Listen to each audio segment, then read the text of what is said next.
The involvement of two young Muslim men in the Boston Marathon bombing was a stark reminder to American Muslims that young kids in their community could be used to spread terror and violence. Many analysts believe community leaders need to play a role in keeping kids off the violent path.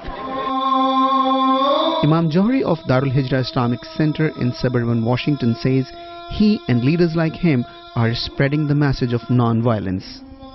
I tell the legacy to young people about African Americans. If we can create social change, and it wasn't violence that freed Negroes, it was the willingness of blacks and whites and others and religious people and government leaders to join together to say, guess what? This system is against the American Constitution and it's against God.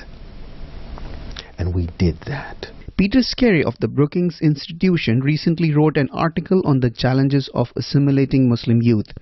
He spoke to VOA by Skype from Boston. Muslim American leaders are not positioning themselves very well to speak to Muslim American youth, or indeed to Muslim Americans generally.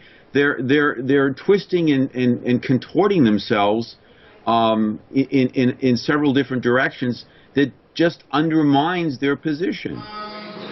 But Imam Johri says the challenge of keeping youth away from violence requires the whole society to come together. There's no such thing as a Muslim cancer. There's no such thing as Muslim hypertension. And there's no such thing as Islamic violence. These are young people who have been caught up in something that has something to do with their own personal, emotional problems. We're all doing what we can, but we can't do enough. This has to be a problem that all of us solve together.